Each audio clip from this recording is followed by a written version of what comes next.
जब से दुनिया में गोश्त खाया जा रहा है तब से ही इंसानी हाथों से बारबेक्यू बनाया जा रहा है। ईद उल अजहा का दिन हो और बारबेक्यू की बात ना हो, ये कैसे हो सकता है? ये तो वो डिश है जिसका सबको शिद्दत से इंतजार होता है।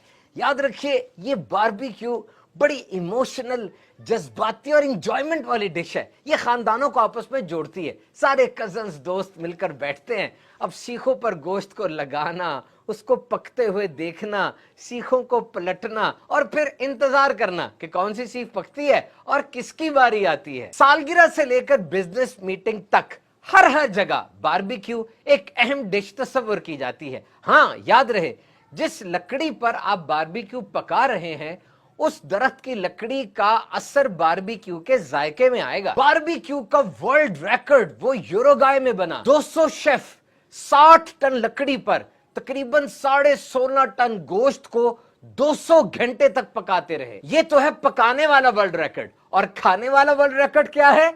मेक्सिको के अंदर 45,000 लोगों की बारबेक्यू पार्टी मुनक्किद की गई। वैसे दुनिया में सबसे ज्यादा बारबेक्यू वो ऑस्ट्रेलिया और अमेरिका में खाया जाता है। आप सुन के हैरान होंगे, 64% अमेरिकन के घर में बारबेक्यू की ये ग्रिल ये मौजूद होती है। गोश्त की सारी टाइप्स में बीफ का यानी बड़े गोश्त का बारबेक्यू सबसे ज्यादा बनाया जाता है। ग्रिल और बारबेक्यू में आमतौर पर फर्क समझा नहीं जाता, लेकिन फर्क है। ग्रिल में डायरेक्ट सोर्स हीट का होता है, लेकिन उसमें एक ढकनानुमा चीज भी डाली जाती है, कवरिंग होती है, जबकि बारबेक्यू में सिर्फ गर्मी होती है, ढकना नहीं होता, जिसके जरिए आहिस्ता आहिस्ता वो खाना पकता है। बारबेक्यू का मतलब ही स्लो कुकिंग है। बारबेक्यू को जायकादार बनाने के लिए उसे रात भर मैरिनेट करके रखें। मैरिनेशन के लिए दही, लीमू और मसाला जात का इस्तेमाल किया जाता है। वैसे भी बारबेक्यू तो ईद के दूसरे और तीसरे दिन की डिश है ना। और सर्व करने से पहले भी ऊपर लीमू छिड़क दें, जायका दोबाला हो जाएगा। बारबेक्यू में गोश्त कौन सा हो? आमतौर पे चांपे, पुट, दस्ती वगैरह इस्तेमाल की जाती है,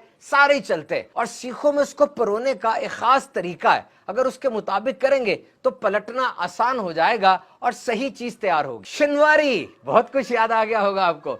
शिनवारी दरहकीकत केपीके के इलाके का नाम है और वहां के तिक्के बारबेक्यू बड़ा मशहूर है। शिनवारी के मुताबिक गोश्त को नमक लगाकर थोड़ी देर पड़ा रहने दें और जब ऊपर रखे तो गोश्त में थोड़ी चर्बी भी रहे ताकि वो पिघल कर उसको वाटरी करता रहे और गोश्त जितना अपने पानी में पकेगा उतना ही मजेदार होगा। बारबेक्यू में जो हिस्सा जल जाए उसे ना खाएं, सेहत के लिए बहुत ज्यादा नुकसानदेह। जिस जगह पर पूरी दुनिया में लोगों की गैस या बिजली तक रसाई नहीं है, वहां पर यह बारबेक्यू किया जाता है। तो यह पकाने का आसान तरीन तरीका है। थोड़ी सी जगह घेर कर कम सरमाए के साथ ये बारबेक्यू का काम शुरू भी किया जा सकता है। बारबेक्यू बनाने से पहले ग्रिल को और सीखों को अच्छी तरह साफ कर लें। कोयले के छोटे टुकड़े इस्तेमाल करें और हो सके तो ग्रिल को पहले एक दफा जला लें। उससे ग्रिल के ऊपर गंदगी और चर्बी वगैरह अगर लगी होगी वो साफ हो जाएगी। सबसे अहम बात, कोयले के जो शोले हैं ना इनको बहुत ऊपर जाने दें ना बिल्कुल खत्म होने दें, बल्कि उनको कंट्रोल करके रखें। याद रखिए, बारबेक्यू का इन्हिसार इसी बात पर है कि आग को आपने कितना कंट्रोल में रखा। पकाने से पहले अगर गोश्त को अच्छी तरह गला लेंगे तो गोश्त डायरेक्ट फ्लेम पर यानी डायरेक्ट आग के ऊपर कम से कम देर रहेगा। ब्रश के साथ गोश्त पर तेल लगाते रहें, लेकिन बहुत ज्यादा नहीं, वरना वो तेल उस गोश्त को जला देगा। सीखों को पलटते रहें और बारबेक्यू को ताजा ताजा और गर्म ही खाएं। अगर ठंडा हो गया तो समझ लें एक तरह का जाया हो गया। बंद जगहों पर बारबेक्यू ना करें, कोयलों से ऐसी गैस पैदा होती है जो इंसान के लिए नुकसानदेह है। और अगर पिकनिक वगैरह में जाते हैं और वहां जाके बारबेक्यू करते हैं, खास ख्याल रखें कि दरख्तों को और झाड़ियों को आग ना लग जाए, बहुत ज्यादा नुकसान हो सकता है। बहुत सी सब्जियों को और फलों को भी बारबेक्यू किया जाता है, गोश्त के साथ ही सीख में परो लेते हैं, तो अब ये बड़ी हेल्दी चॉइस बन जाए। तो बहरहाल जनाब, बारबेक्यू जरूर खाएं, दूसरों का भी ख्याल करें, जब पकाएं खुद भी खाएं, दूसरों को भी खिलाएं और सदा खुश रहें।